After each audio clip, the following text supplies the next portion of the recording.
Election is the bedrock of any given democracy. It allows people to elect their desired candidates into leadership positions to serve their interests for a given period of time. You also agree with me that election is not enough to produce or generate leadership accountability.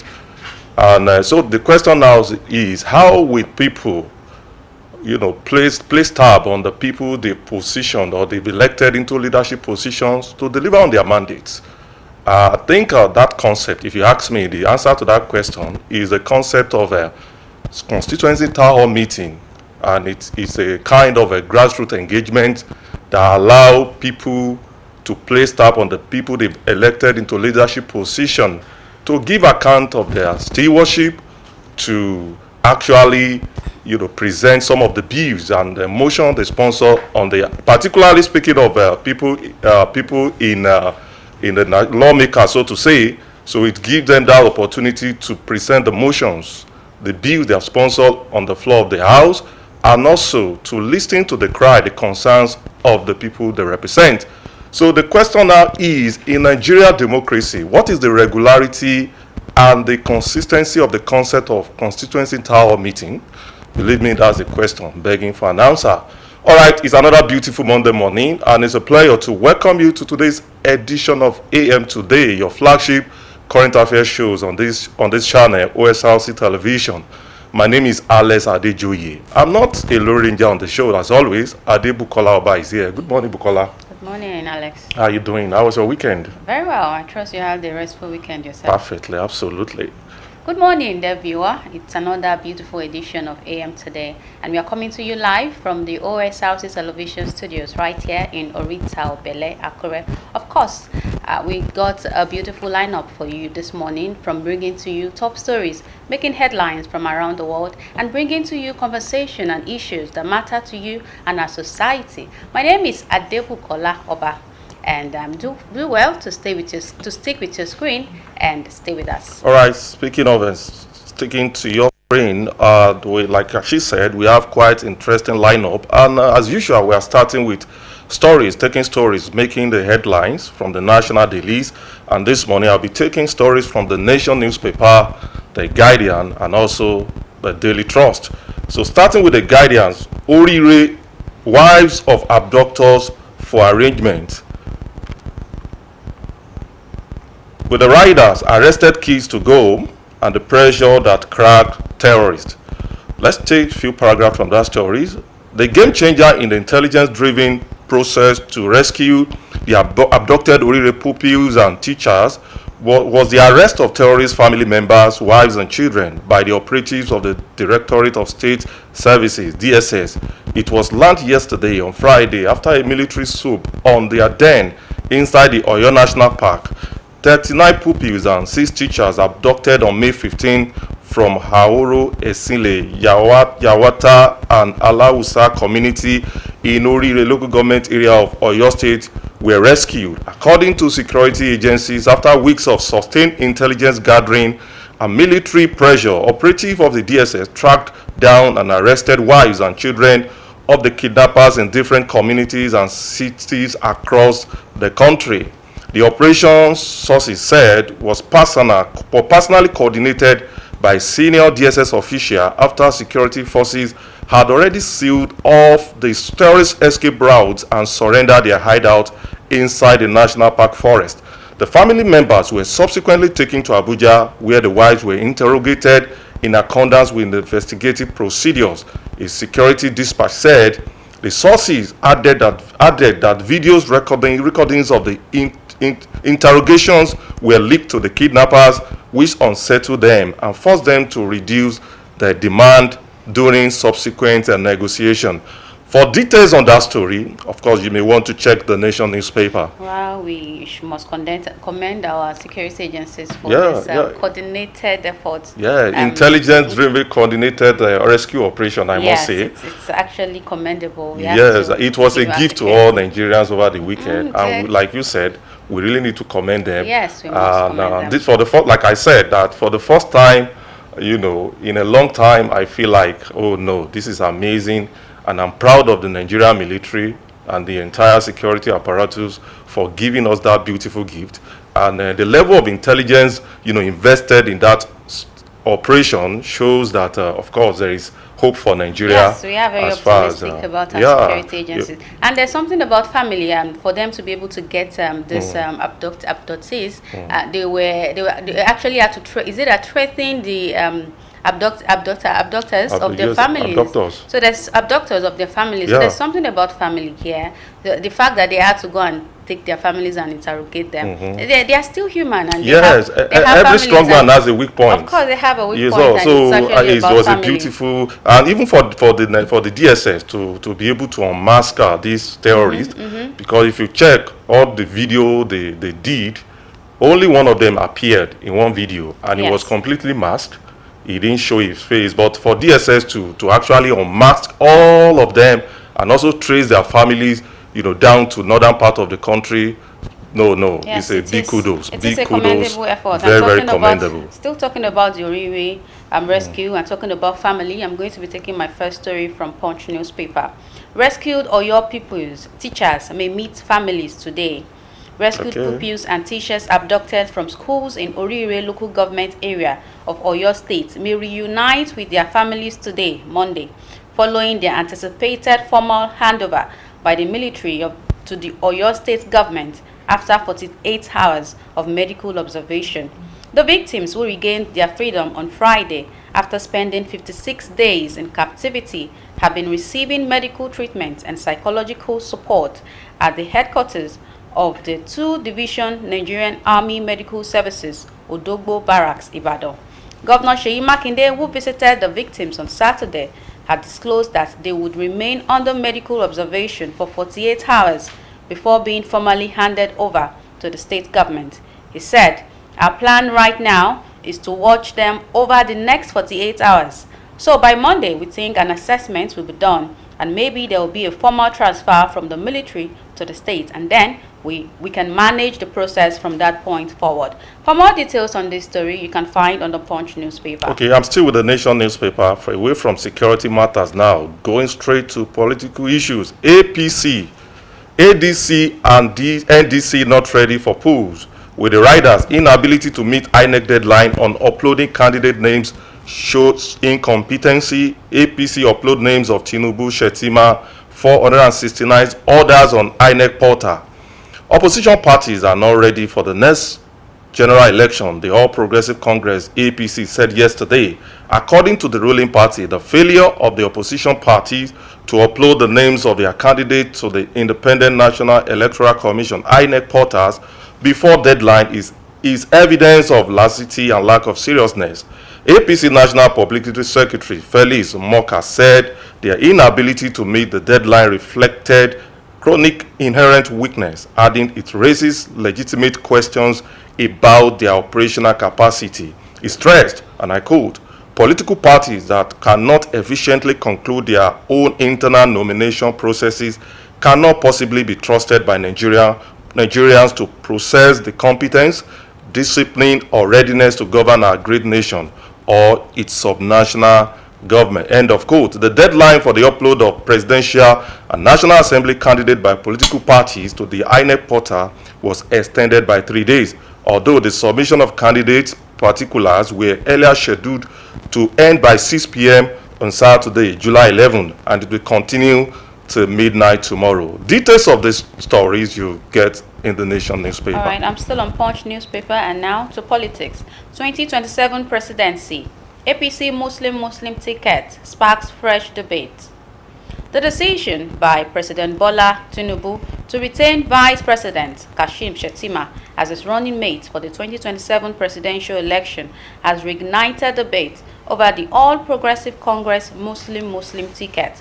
Shettima's confirmation for the 2027 presidential election has reopened debate over the APC's Muslim ticket, with political parties and stakeholders divided over whether religion or competence should shape leadership choices. The APC's decision ended months of speculation that Tinubu could replace Shettima with a northern Christian, while reviving arguments that dominated the build-up to the 2023 election, although critics had argued that the same-faith ticket undermined Nigerians' religious balance. Tinubu and Shettima won the presidency, and the ruling party has now opted to retain the combination for a second term, while some opposition parties, including the All Progressive Grand Alliance and the Young Progressive Party, have downplayed concerns over the same-faith ticket. Others have warned that religious balance remains an important factor in Nigerian politics. For more details on this story, you can find on Punch newspaper. Ogun police arrest 43 as Operation Kusayi raid more hideout coming from the Nation newspaper. The Ogun State Police Command has arrested 43 suspects during a major raid on a notorious criminal hideout in Isheri Olofin on Lagos-Ibadan Expressway as the ongoing Operation Kusayi intensifies its crackdown on crime across the state. The suspects, comprising 28 males and 15 females, were arrested during a coordinated operation carried out by operatives of the Special Weapons and Tactics SWAT unit at about 11 p.m. on July 7, following credible intelligence that the location had become a hub for court-related activities, drug abuse, prostitution, and all other criminal activities. Police spokesperson, Deputy Superintendent of Police Oluseyi Babasheyi, said the operation led by the Commander of SWAT, Chief Superintendent of Police Murphy, also resulted in the recovery of substances suspected to be Indian hemp, loud and all other drugs, 10 mobile phones, 4 power banks, and a rechargeable hand fan, and a crossbody bag containing 2 ATM cards and national identity card, among other exhibits. If you are interested in the story, you get on the Nation newspaper. All right, I'm still on Punch newspaper and talking about the rescue operations of our Nigerian security agencies. Troops kill 274 insurgents as Nigeria record 882 attacks. At least 792 persons lost their lives in 882 security incidents across all 36 states and the Federal Capital Territory in June 2026, while the military killing 274 insurgents, according to the latest report by Osrc Global, a risk intelligence and security analysis firm that specializes in providing operational data, climate intelligence, and crisis management support for organizations working in the world's most volatile environments. This is as the report states that the Islamic State's West Africa province launched a coordinated strategy in the Mongoro axis of northern Borno that's blocked access to humanitarian aid from reaching hundreds of thousands of internally displaced persons.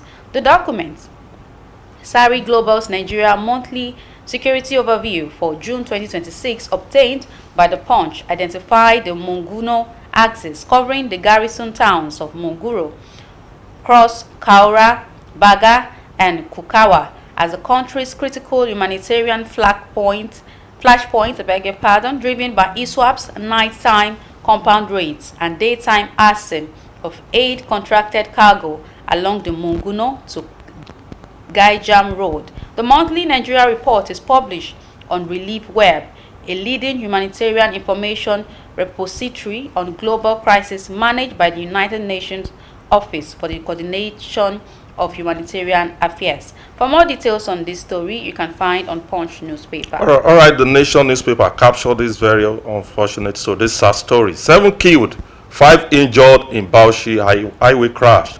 The Federal Road Safety Corps, FRSC, has confirmed that 7 people died while 5 others sustained injuries in a road crash on Bauchi-Maiduguri highway at the weekend. The sector command of the FRSC, Bauchi, said the accident occurred at Kadutua village in Bauchi State, involved a commercial Galaxy Sharon bus with registration number KRF 9198XA and a manned diesel tanker truck with a registration number.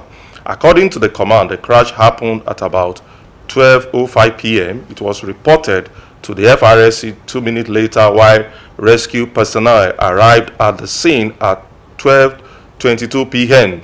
Preliminary investigation by the Corps attributed the crash to traffic signal violation and dangerous driving on a rough section of the paved road.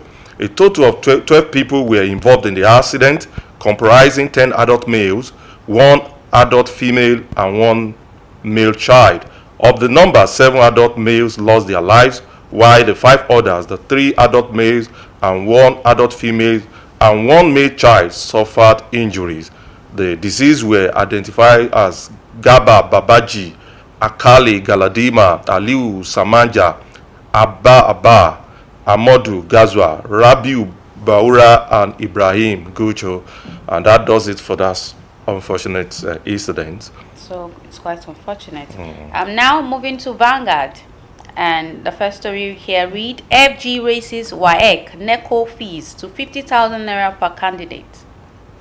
The Federal Ministry of Education has given approval for the National Examinations Council NECO and the West African Examination Council WAEC to increase registration fee for their Senior Secondary Certificate Examination SSCE to 50,000 naira per candidate beginning in 2027. The increment drew the ire of National Parent Teacher Association of Nigeria (NAPTAN), Nigerian Union of Teachers (NUT), and former Vice President and presidential candidate of African Democratic Congress (ADC), who described it as further punishment on already struggling parents and guardians. The examinations are conducted for internal candidates who are finishing their senior secondary school education (WAEC), just finished this year's exam few weeks ago. WAEC just finished this year's exam few weeks ago, while NECO is ongoing. The increase would see NECO SSCE internal examination fee jumping from 30,000 naira per candidate to 50,000 naira, while that of WAEC would jump to the same amount from 27,000 naira. A memo approving the new rate dated June 18, 2026 was signed by the Director of Senior Secondary Education, Federal Ministry of Education, Mr. Adeniji Ibrahim, on behalf of the Minister of Education. The memo, cited by Vanguard and directed to the Register NECO, read, Upward review of registration fees for examination conducted by NECO. The West African Examination Council has requested an upward review of examination fees for secondary school certificate examination for school candidates with effect from 2027. You may recall that at a meeting of examination bodies held with the Minister of Education on March 31, 2026, where the need for upward review of examination fee was discussed, the Minister of Education directed that the West African Examination Council and the National Examination Council should adopt a uniform fee for the conduct of WAEC and NECO SSCE. For more details on this, you can find on the Vanguard. All right, and moving straight to the Guardian newspaper. PFIPC, police arrange Adeyemi tomorrow as pressure mount on Senate, ICPC. With the riders, Adeyemi, 2 others to face forgery impersonation charges. Right advocate urges ICPC to resist prayer, follow evidence. Kawu insists Senate must answer question over budget approval. Tinubu's aide proposes reform to prevent repeat. Archbishop links controversy to entrenched corruption. Ex-lawmaker defends Gbajabiamila backs due process. The controversy surrounding the purported Presidential Foreign Intervention Promotion Council PFIPC entered a new phase yesterday as police prepared to arrange its self-acclaimed Director General Adeni Adeyemi amid mounting calls for independent anti-corruption probe, stronger legislative oversight, and sweeping institutional reforms. The fresh development came from multiple quarters, including civil society groups, the National Assembly, the Anglican Church, the Presidency, and the opposition, reflecting growing concern over the implications of the controversy for public finance, governance, and institutional integrity. The police will tomorrow arrange Adeyemi and 2 others before the Federal High Court in Abuja over alleged forgery, impersonation, and other offenses. In a fresh charge marked AFHC ABJCR 562-2025, the police filed an 8-count charge against the defendant on November 27, 2025. The charge was filed by police prosecutor Wisdom Madaki. The case was initially scheduled for June 16, but Adeyemi was said to have been indisposed when the matter came up for arrangement. Justice Muhammad Umar subsequently adjourned the proceeding. The details of this report is published in the Guardian newspaper. Okay, I'm still on Vanguard. Igbo leaders warned against suppression of opposition, says it destroys democracy. The Igbo Leaders of Thought (ILT), an elite assembly of southeastern Nigerian intellectuals, traditional rulers, and stakeholders, has condemned what it calls the systematic suppression of the opposition parties ahead of the 2027 general elections, warning that no democracy develops without a vibrant opposition. ILT cautioned that if the clampdown on the opposition is not urgently checked, it could seriously diminish the integrity of the 2027 general elections. The group's position came amid the recent alarm raised by the presidential candidates of Nigerian Democratic Congress (NDC), Mr. Peter Obi, over his safety and systematic frustration of his businesses, as well as the several judicial pronouncements against the key opposition parties aimed at destabilizing their preparations for the 2027 polls. ILT also recalled that Governor Monday Okpebolo of Edo State had in the past warned Mr. Peter Obi, threatening that his security was not guaranteed in the state, and noted that actually when he visited Edo State early this year for political activities, gunshots were fired at him and others in his entourage. According to the group, the emasculation of the opposition could wreck Nigerians' hard-fought democracy and cause serious political instability in the country. All right, still with the Guardian newspaper, we take a peep into the political landscape in Kwara State. Kwara 2027, between APC's crisis and weak opposition, there are growing indications that Kwara State may head into the next general election with a deeply fractured ruling party, an opposition at sea, and on an increasingly dilutioned electorate with few credible alternatives. The odd combination points a drab political landscape, with the Independent National Electoral Commission set to close its portal for the submission and substitution of candidates for the 2027 general elections on Tuesday. Many voters and aggrieved stakeholders in Kwara State may have lost hope of seeing their preferred candidate on the ballot. The controversial outcomes of the candidate selection processes in the ruling All Progressive Party Congress, so to say, APC, and all other major opposition parties, particularly the People's Democratic Party, PDP, have left many voters in the state of harmony dissatisfied. Rather than inspiring confidence ahead of the elections, the primaries have raised fresh concerns about internal democracy, transparency, and the extent to which party members influence the emergence of candidates. As political activities ahead of the 2027 general election gather momentum, Kwara State is witnessing renewed political maneuvering among its major parties, while the ruling party APC is grappling with internal disagreement over succession and party leadership. The opposition is equally striving to reposition itself after years out of power. The details of the story is published in the Guardian newspaper. Now moving on to world news on Nigerian Tribune. Trump reacts to report of fresh Iranian plot to assassinate him. United States President Donald Trump has responded to reports of an alleged new Iranian plot to assassinate him, warning that the U.S. would unleash overwhelming military force if such an attempt were carried out.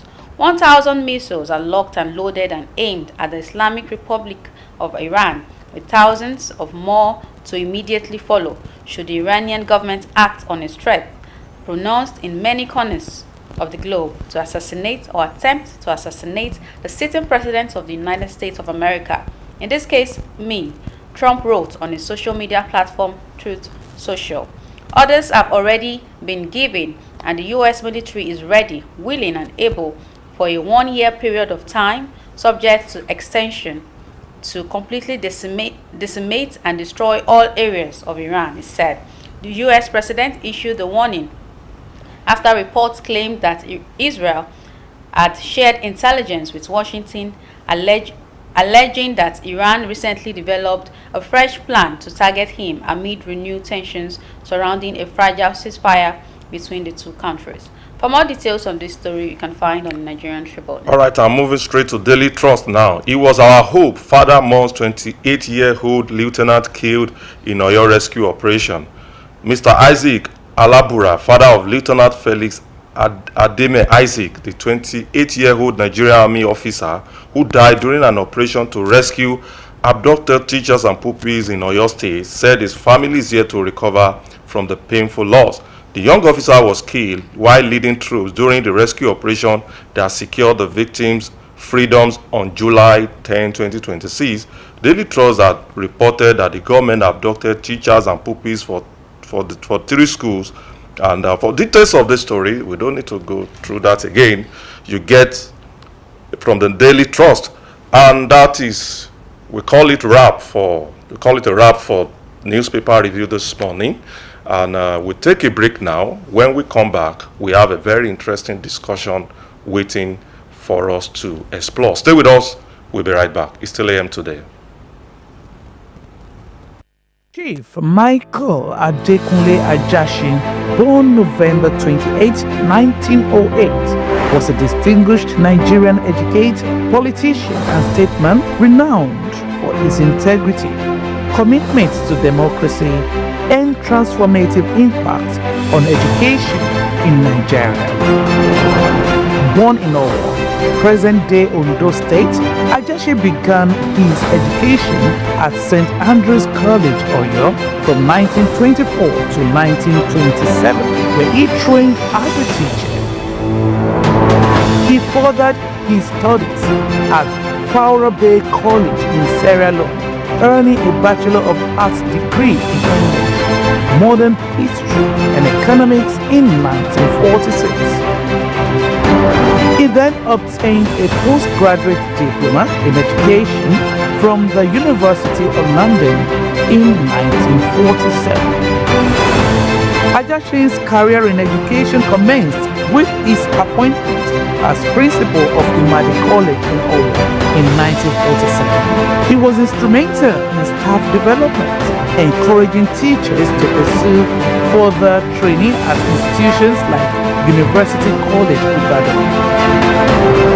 In 1963, he founded Owo High School, serving as the first principal until his retirement in 1975. Ajashin's political journey began in the 1950s as a founding member and national vice president of the Action Group, advocating for policies such as free education, universal health care, and Nigeria's immediate independence. He served as a federal legislator from 1954 to 1966. In 1979, he was elected governor of Ondo State under the Unity Party of Nigeria (UPN), with Akin Omoboriwo as his deputy. His administration prioritized education, establishing the Ondo State University in 1982, now Ekiti State University, and the Polytechnic Owo. In the 1983 elections, Ajashin was initially declared the loser amid allegations of electoral malpractice. However, the Supreme Court later reinstated him, affirming his victory. His tenure was cut short by the military coup on 31 December 1983. In 1939, Ajashin married Babafunke Tenabe, a fellow educator. They had 4 children, including Olajumoke Anifowoshi, who later served as Attorney General and Commissioner for Justice in Ondo State.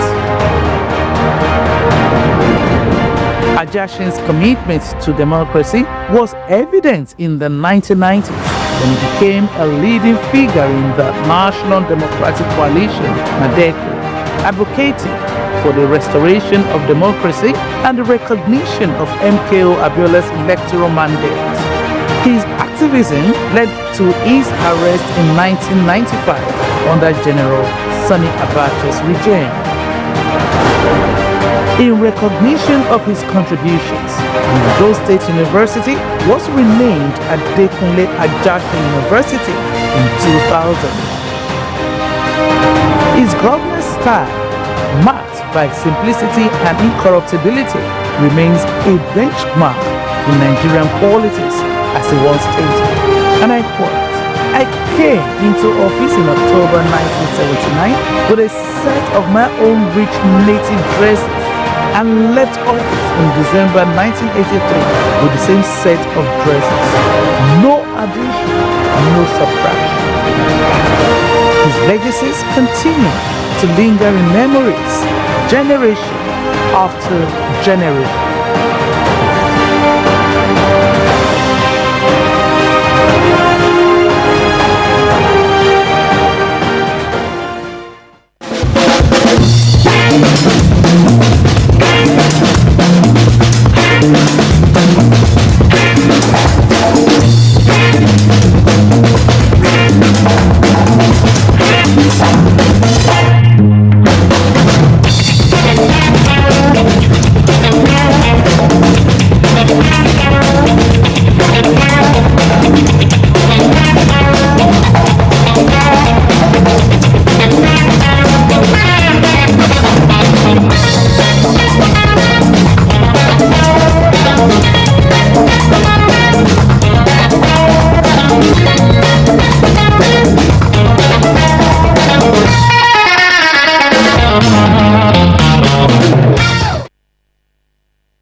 All right, welcome back. It's nice you're still there with us. So we move straight to our first discussion for today. You know, over the weekend, the Nigerian military, the DSS, the Nigerian police, and all other relevant security agencies gave Nigerian a beautiful gift, you know, courtesy of a beautiful intelligence-driven operation that rescued the puppies and the teachers, the abducted puppies and the teachers of Orire local government in Oyo State.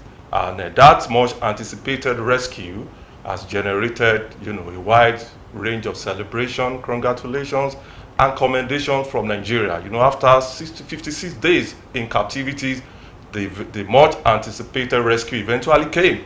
But that does not suggest that the battle is over, if you agree with me. And though we have successes we've recorded in the course of fighting insecurity in Nigeria, we cannot deny that. They are too obvious to deny for the past few months now. Be that as it may, you also agree with me there are lessons to learn from all of these, especially on the part of stakeholders as far as the Nigerian security architecture is concerned. The governments, both the state and the federal, the security agencies, even the citizens themselves, including the media, you know, to prevent future occurrences. So our discussion this morning will focus on insecurity in Nigeria, celebrating successes, confronting the challenges. And our guest is a public affairs analyst, Kehinde Oladipupo, from the Federal University of Technology, Akure. Good morning, Mr. Kehinde. Thank you for joining us on the show. It's a pleasure to have you. Us, sir. Thank you very much. All right. So let's begin the discussion. Let's start with the Orire incident.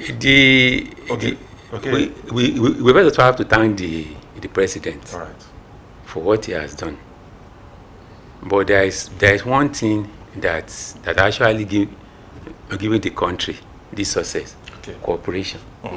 Absolutely. The cooperation between everybody, from the people to the DSS to the law enforcement officers to the police. If the corporations are not there, then this society should not have been, Of course. possible. And that's one thing. Then we have to also look at how did we arrive here? Okay. We should ask ourselves, how did we actually arrive where we are? Now that nobody is safe anymore, and kidnapping here, kidnapping there. If you remember, what started all this? It was the issue of climate change. How does that affect? Yes. The whole thing, it was happening in the north. Yes. There were droughts, Okay. if you remember. Yes. There were droughts, there was no food. Then there was these people the Fulanis, Okay. which have a culture of moving around with their cattle. But we all saw this, but unfortunately we prevent as if it doesn't concern us. And I was telling people that this thing is coming down. If we have taken that action then and see these people as part of Nigeria, but unfortunately we are selfish people. We never see ourselves as one. There is no way you can actually consider some part of Nigeria as not being Nigerian enough. So if we have taken this, most of the problem we are having today shouldn't have happened. Then I will go back. How did Libya solve their own problem then? Okay. Libya has such issue. You remember late Gaddafi? Yes. He had to create greens in their own deserts. How did he do it? Burying pipes, trying to solve a problem. And he was able to make it, dryness in Libya turn into green. We do the same thing here in our stadiums.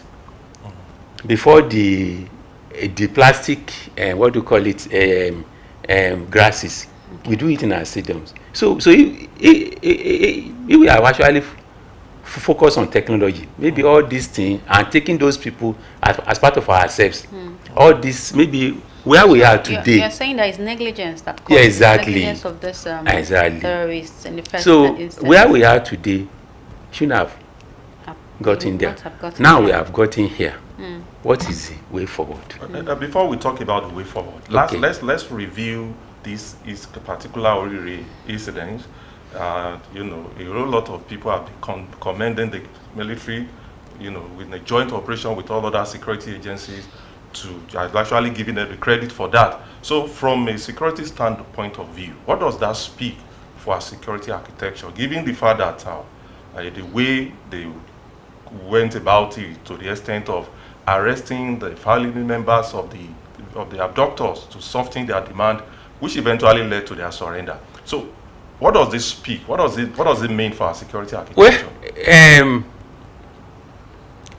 one of our late presidents said that if insecurity lasts for 24 hours, that means government is involved. Well, how true is that? How true is that? Those people are inside the bush. They are terrorists. They are ghosts. And we are able to arrest their families. You get what I'm saying? Okay. That means we have information about them. If we don't have information about them, how do you now go on and arrest all their families, their friends? You know, please, Okay. how do you go about arresting their families? Automatically, we have information that we are not using. And then the question we ask ourselves, why do we have information and we are not using them? Then it come around now that the political issues. Most of these problems are political.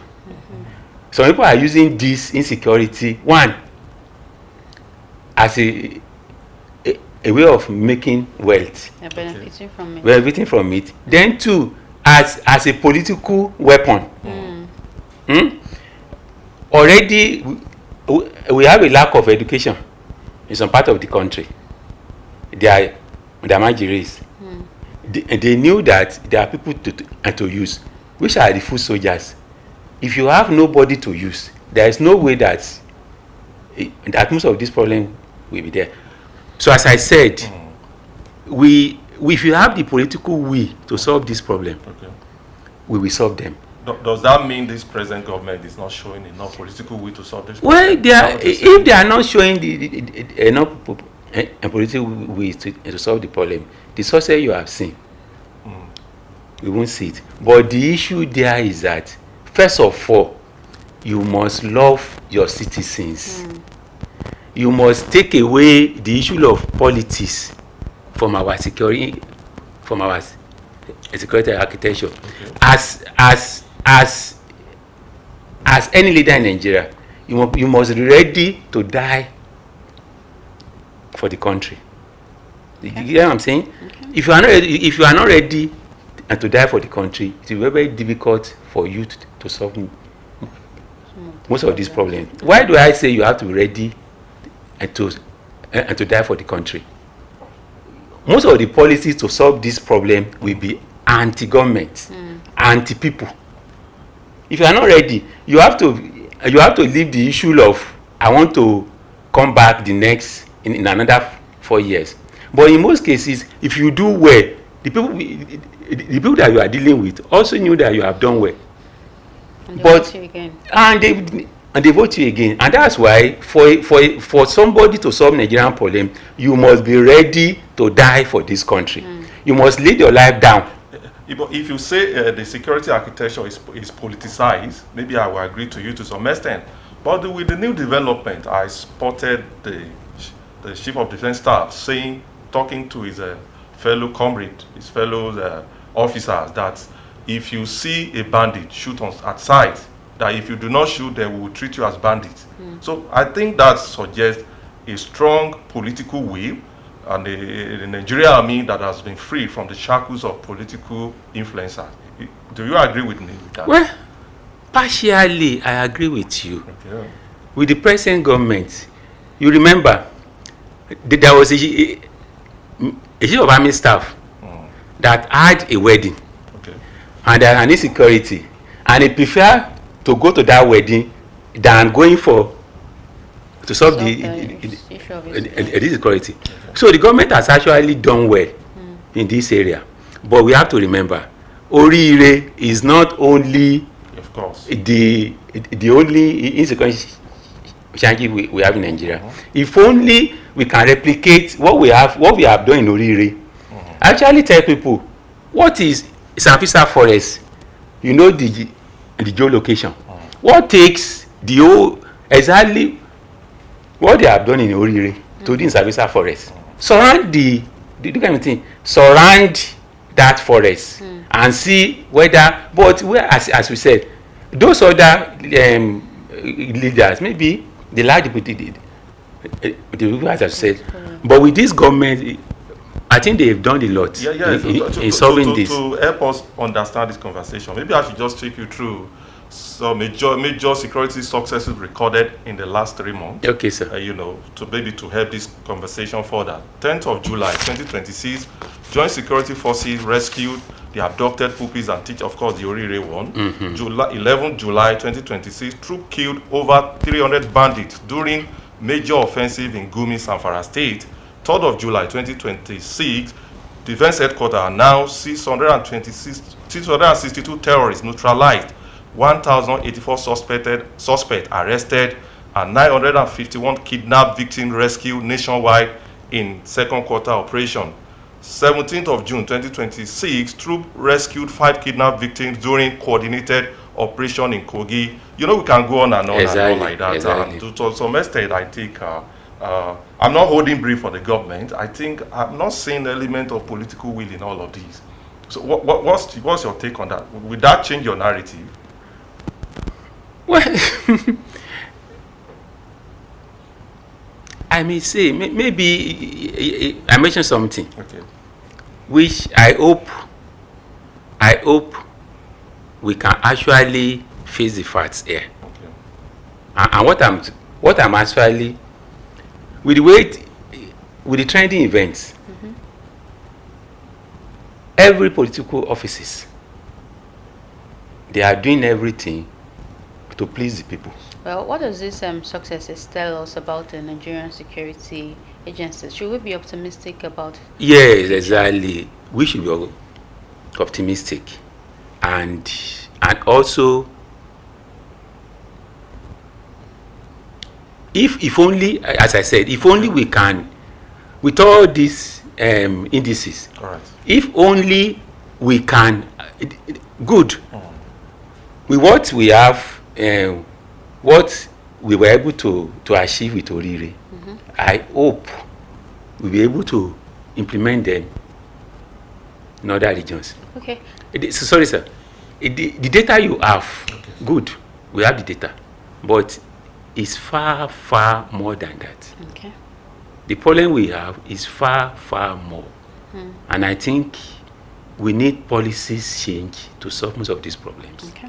Maybe you can continue. Now, let's talk about the collaboration. Of course, no security agency can tackle insecurity alone. It has to involve the collective effort of all our security agencies and outfits. So, how effective would you describe the collaboration between the military, the police, the DSS, the NSCDC, even to the Amotek? How effective would you assess this collaboration in responding to security? The result speaks for itself. Okay. You get what I'm saying? I think that answered the question. The results speak for itself. If they have not collaborated, most of the gains we have, we won't have it. Do you think the collaboration still needs some form of improvement? Yes. Well, I can also give it to the government. Okay. The state police. Okay. So with the state police, and look at the involvement of vigilantes. You see, if those vigilantes are not there, there is no way that success we should have gotten what we had. Because these people, they've made roads through the bushes. And who are the people that actually knew these people? They are vigilantes, and they are the least in the hierarchy of the security agencies. Imagine you have a problem in Akure and you brought somebody from Zamfara to come and deal with Akure issue. It will not work. Of course. And I hope we also go down and not only have state police, we should have local government police, if possible. Copy the American system. State, we have the Nigerian police, which is federal, the state police, which is state, the local police. So there are efforts to implement the new state policing. Yeah, the effort to exactly. Okay. Then we now see security at its best. We have not seen anything now. Okay. I think there was a case of robbery in Akure, where they robbed a bank. Okay. You know what happened? After they robbed the bank, they were just walking away. I was lucky. I was in the market that day. We saw them walking away. They walk and nobody could challenge them. You know what I'm saying? So with the state police, I can give it to the government at least. And it's not easy because there are a lot of forces that didn't want them to do it. Yes. So we can give it to government in the area of state police. Thank you very much. It's good that you actually pitching your idea with the concept of state police. And we also need to give it to this present administration because it's actually gaining momentum. Exactly. But there are fears that if we eventually institutionalize it, possibility of abuse, making use of state police for possibly political tools is not something we can deny. So in your view, how can we safeguard this to prevent abuse? Well, to every good thing, there's always the bad side of it. Okay. But how do we solve that? Policy issues. The problem with us in this country is that we are always confident about our policies. You are bringing me here today. We should always remember that we are human. And to every human, there is always negative aspect of it. Possibility of abuse. Abuse is there. And the only way you can solve this is by evolving your policies. Okay. Review your policies and look at it. Don't just see state police as okay, it will solve all our problems. But look at those areas that need to be killed. Killed and KEY. If you have not done that, then we have to now think in electronics. What we usually think of is that which part of this system that I'm creating will not work. Okay. So and the only way you can solve that is by using a policy to now solve those areas that you think will not work. Okay. Do you know what I'm saying? So state police is good, but we say have to invite our think tanks to actually look at where are the area of abuse that we can key with policies. Okay. To me, it's a welcome development. We are good. We are good to go. Sorry. Okay.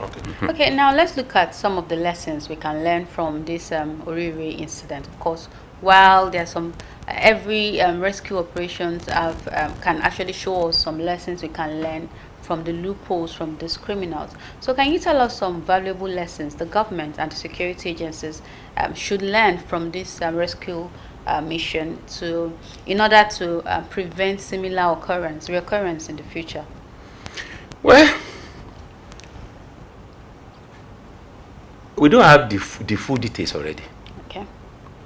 But let's copy the American system. When there is a problem in America, Trump will always come to give details. It's part of them.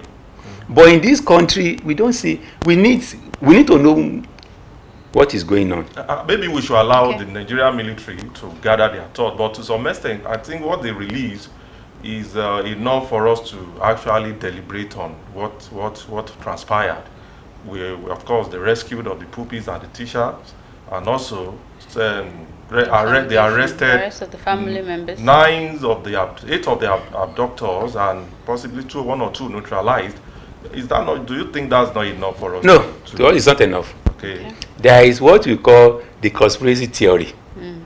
And from the current headlines, that there is family members of these abductors, there is a conspiracy theory. Okay. What is it? If you look at it on social media, and there are a lot of arguments. And why do you have? Should we have that argument at all? Yes, because what's the argument about? Actually? No, there are a lot of arguments. That government should show videos we need more information, not for today but for tomorrow. A country that values its citizens, we want to see interviews. It's not for today, please. We want to see interviews. They've gone to the lion den and they came back. It's not easy. Of course. You know what I'm saying? But we need to gather information. Do you know what I'm saying? So you're saying the military should release some. Yes, we need information. We need information to prevent it's not too late anyway. It's not too late to prevent again conspiracy theory. Okay. If we have information, then all this conspiracy theory it will not be there. It won't surface. So we need information, and that information is not for us. It's for the future operations. Though they have their own information as they knew, but the issue is that we are humans also. We are thinkers. We are not dummies. And for the peace of the country, people need information. Very important. Sorry to cut into your flow. We need to take a break now, a commercial break. Okay. So when we come back, we continue from where we stop. Stay with us. It's still AM today.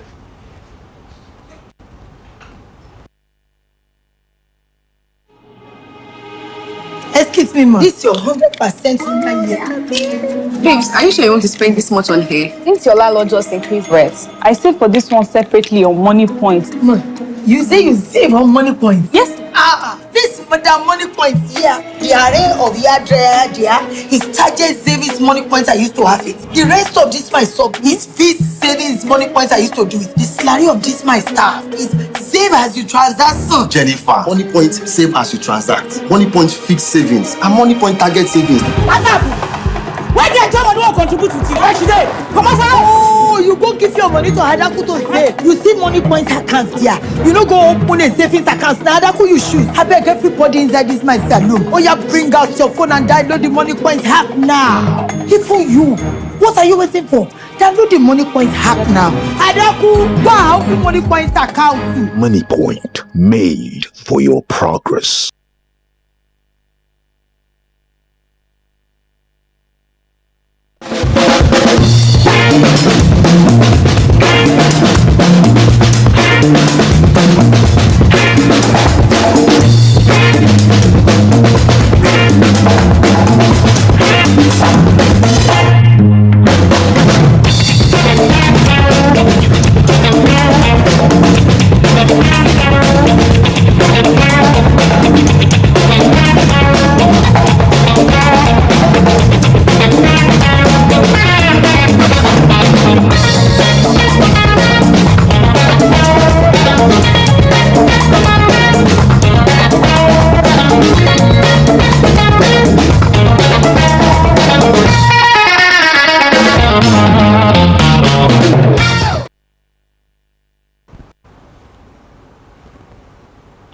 nice you are still there with us. And on here today, we'll be having this very interesting discussion centering around insecurity in Nigeria, celebrating successes and confronting the challenges. And to that effect, we have a guest, a public affairs analyst who has been here giving shape to the discussion, Mr. Kehinde Oladipo. Thank you for staying around. Thank you. So now maybe I should let you continue from where you stopped. But because of our time, let's go to the next topic. Okay. Let's look at technology. We can say that technology is changing the way security operations are being carried out. And who operates the cameras? Is it not people? Then there's another issue, which it's very easy to deploy the technology. Okay. But the issue is that sabotaging. How do you prevent sabotaging? And to me, we have to take these things. You cannot jump. You cannot leave one and jump to the other. First of all, solve the issue of insecurity. As you say, you want to use technology, it's okay. But then the other problem is our habit of non-maintenance. We have technology. We tried it here in Akure. okay. There was a time where, because it's my feed, so I watch very well. Where we have a camera in Ojaoba. Where are the cameras today? Even ordinary traffic light, we cannot maintain it. So do you know what I'm saying? So first thing first, we have to change ourselves. Then the other one, which I try to mention, job opportunity for our youths. Okay. That's number one. It is easy to create jobs. Do you get what I'm saying? Because if you have jobs, if you have job opportunities, all these problems will die a natural death. Job opportunities plus right policies. Well, while solving security issues is not just the responsibility of the government alone or the security agencies. It's all the citizens also have an important role to play here. So, what role do you think the citizens should play in ensuring or supporting security agencies and through the security challenges we are currently facing? Well, we have to change our thinking faculties. Okay. I said something. We have this quick money syndrome. We love money too much. You get me? If the citizens, first of all, we have to know that we are all Nigerians, and we have to also know that the best of the countries we all gains from it. Then the issue of our children, we take our children as if we don't even care. One, maybe before you close, maybe I should just mention few. Imagine we train our children and we rely mainly on our faith institutions to actually model our children. You mean the churches? The churches and mosques. All right. Sorry, we've seen now that we are not. As a teacher, absorbing ideas of equality and freedom that would shape her life's mission. On returning to Nigeria in the 1920s, she married Reverend Israel Ransom Kuti, a clergyman and educator. Together, they worked to uplift their community through education. But Fumilayo was not content with just teaching. She saw how colonial rule and traditional structures oppressed Nigerian women, and she decided to act. In 1947, she founded the Abeokuta Women's Union, one of Africa's most powerful grassroots women movements. The group fought against unfair taxation and the corrupt practices of the Alake, the traditional ruler of Abeokuta. Thousands of women led by Fumilayo marched in protest. They sang, they chanted, they occupied, and eventually they won. The Alake was forced to abdicate. Fumilayo Ramson Kuti was fearless. She was one of the few Nigerian women to drive a car. to travel widely and to speak truth to power. Her activism didn't stop in Abeokuta. She was a founding member of the Nigerian Union of Teachers, a member of the National Council of Nigeria and the Cameroons, NCNC. And in 1953, she became the first Nigerian woman to visit the Soviet Union, a move that earned her the label Communist Sympathizer by British authorities. But she wasn't deterred. In fact, she was emboldened. In her later years, she focused on broader issues: education, voting rights, women participation in politics. She advocated for the inclusion of women in leadership and resisted Nigeria's slide into authoritarianism. She raised 4 children, including Fela Anikulapo Kuti, the legendary Afrobeat pioneer, instilling in them the spirit of resistance and truth. But tragedy would eventually come. In 1977, during a brutal military raid on Fela's compound, known as Kalakuta Republic, Funmilayo was thrown from his second-story window by soldiers. She never recovered from the injuries, and on April 13th, 1978, she passed away. Funmilayo Ransom Kuti was more than a mother, more than a teacher. She was a symbol of courage, of resistance, of dignity. She paved the path so Nigerian women could walk tall, speak freely, and fight for justice. Her legacy lives in every classroom, every protest, every woman who dares to say enough is enough. This was the story of Funmilayo Ransom Kuti, the lioness of listening, a voice that cannot be silenced, a spirit that lives on.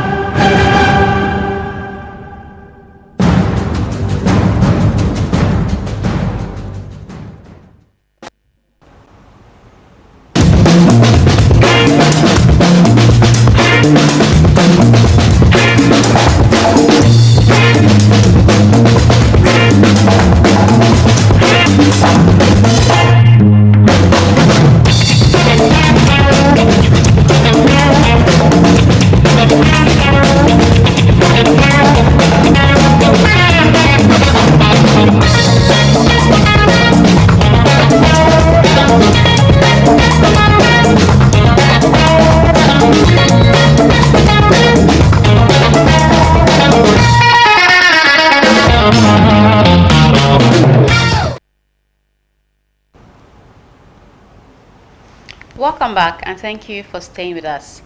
So when we talk about development, we often think about our roads, our schools, and probably infrastructure. But one of the strongest indicators of any given society is the progress in ensuring the health and survival of its children. And over the years, Ondo State has gained recognition in its effort in improving maternal and child health care, with recent reports suggesting remarkable progress in child survival. So for our next discussion,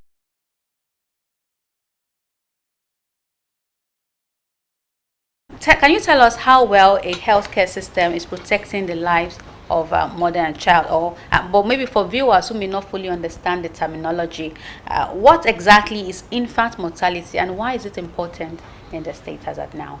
Well, good morning, thank you so much. One of the indicators for rating Human Development Index, for rating a state or a country and doing well, is using child enrollment and infant mortality rate. Infant mortality rate is children die less than 28 days of life. Okay. Are you getting me? Yes, sir. They also have the one we call perinatal mortality. That's children that die less than 7 days of age. Both perinatal, that is the one that die less than 7 days, and the neonatal mortality, those ones that die less than 28 days, which is like roughly 1 month. Okay. And the ones that now die just before they become 1 year old, cumulatively is what is called infant mortality rate. Okay. That is, if 1,000 women die, deliver, Okay. how many of those children Survive. die Okay. among that number? It shows the child is a monumental loss to the family. Okay. Because if I had died as an infant, I would be here today. Definitely. So what we are saying is that the government is making a lot of effort to ensure that our children survive after birth, survive beyond 5 years, survive up to adulthood. So if the child dies at 1 week, that is perinatal, of course, you know that goal is lost. Done in 2018, that is national figure. Ondo State have neonatal mortality rate of 30. Okay. But the one of 2024, we are not just 3. 3. Now, Commendable. decrease of 90%, which is more than 75% that the SDG targeted. Now, for infant mortality, in 2018 we were 49, but by the 2024 data, we are 8. Okay. A decrease of 84%. Now, under 5 mortality rates now, we were 79 in 2018, but today we are 15, a decrease of 81%. Wow.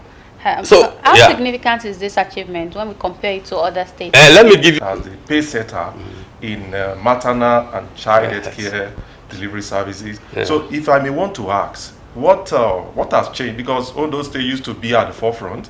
At some point there was a decline. Now we are coming up again. What has changed, or what formula do you use to achieve this milestone? And what health intervention program can we say is largely responsible for these beautiful indicators that we can actually rely on and be proud of? Yeah, first of all, I was given an award on a few days ago, and through that award ceremony was when I read the statistics.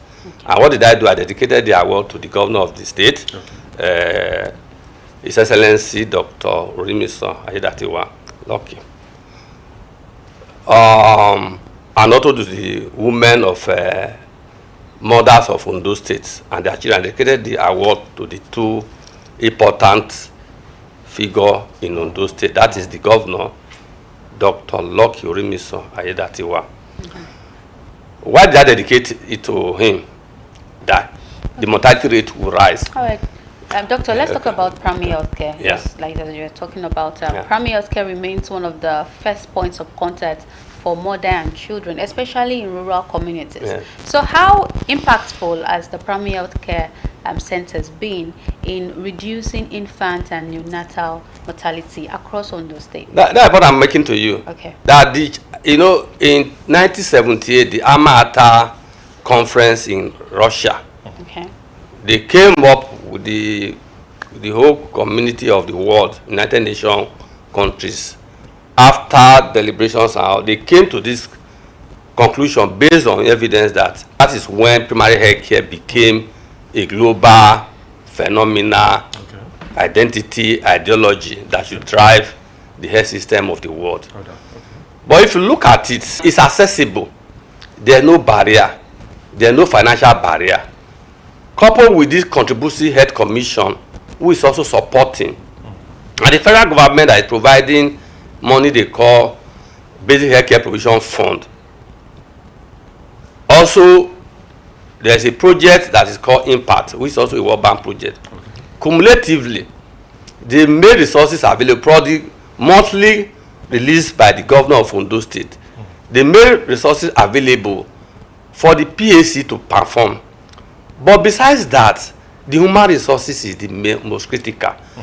By last year, before the governor gave approval that we should bring in nurses, but there are people who may also want to make a point that there is disparity between the urban centers and the rural centers, that when it comes to maternal health care, the level of the quality of service you get is not in the rural area, is not the same with that of the urban area. So how do you now bridge this gap? Even if it's not going to be balanced, but to some extent, we should be able to bridge the gap. So how do we do that? I don't really agree with that. Let me give you the reason. All right. We have 2 or 3 wards in Ondo State. Okay? There's no ward today, political ward, that do not have at least 2 primary health care centers. Even with the most rural rest, me say, Dr. Come, please, I want my person posted. I just say, please, sir, please, ma, tell your patient, your ward or your candidate to drop his appointment letter for those who are ready to go to the rural area. Okay. We've been talking about this achievements. While these are encouraging, but there are still cases of infant deaths which can be prevented. So despite these gains, what are the leading causes of infant deaths that still require urgent attention? Yeah, like I said, there are nowhere in the world, even in US, America, I have colleagues working there. There's nowhere there's zero mortality. We can actually aim for zero mortality. No, it's not possible. It's not possible. It's not possible because they are not even subject to medical. Yes, thank you. Like a child, natural. To, what we call gastroenteritis, vomiting and stooling, and those diseases, sometimes, if no quick intervention, that child will die. So mothers must ensure that they don't introduce anything to their children in the first 6 months of life, because at that time the child is very susceptible to infection, the child immunity is low, and after that the mother should not do what is called complementary food, something to add to it, household food that is well prepared. Don't give a child food that you prepared, leave it open, like after 6 months, allow flies to come in. If flies come in, what happens? That child will get infected. Another common cause of infant mortality is malnutrition, poor nutrition. If a child is not properly fed, being proteinous things, you don't add egg, you don't add crayfish, that poor nutrition will reduce. When it comes to healthcare delivery services, so you made mention of the fact that the governor has done well, employing more to actually equip the sector. But you also agree with me that one thing is to employ, another thing is to motivate. So what is the level of motivation the healthcare frontline healthcare workers are getting so that they can deliver their best?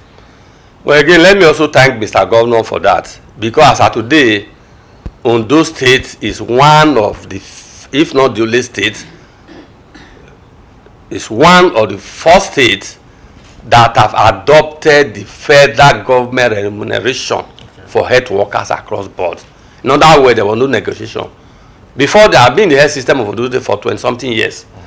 And it has always been, from every government, they will negotiate, okay, we are only going to pay 80%, 70% many players in the health sector. Government made something, they said, I'm still not impressed with the health situation in Ondo State. Tell me what I should do so that the health system in Ondo State will be the best. He gave that challenges to all of us. And that is to tell you that he has this interest in ensuring that the health system of Ondo State, the people in Ondo State remain healthy. It is because personally has believed that the state deserve the best of her. That is why I asked that question. So it was not nobody convincing. As soon as the proposal was sent to him, because I have actually asked, give me information, let me know what I should do one way or the other. And then the World Bank and also be extremely helpful. So partners, even some NGOs that I cannot even mention their name, there are many.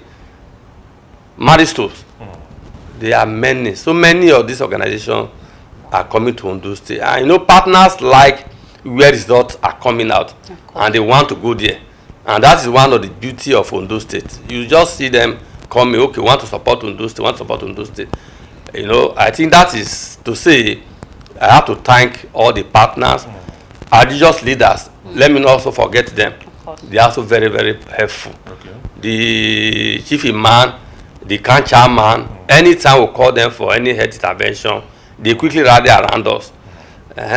Maybe if I'm mistaken, one of your funding partners is the World Bank. Yes. And so I want to know, what is the, transparency is very key in all of these, especially initiative like this. So what is the structure like to ensure that World Bank is actually monitoring some of these initiatives, and possibly that will come pro? Talk about the lessons other states can learn from this child survival rate in Ondo State. What lessons can other states learn from this significant progress, so they can also implement that in their own state as well?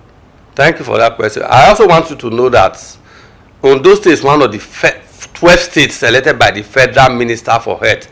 Okay. To understudy 12 states, they said those states have exceptional performances. Ondo State is one of the leading states. They are currently studying Ondo State and the level of that state. Okay. Federal government want to know how is Ondo State achieving these successes. So we are one of the 12 states under being studied. Do better. The maintenance culture, you know our people. The maintenance culture has always been the problem. So what is your agency doing? Thank you so much. We have a very good team at the agency, and the Commissioner for Health is also providing a lot of strong support for us. He also oversees what we are doing, and we'll update him on a regular basis. I was also with him on Friday. So our system our PAC is based on structure. It's based on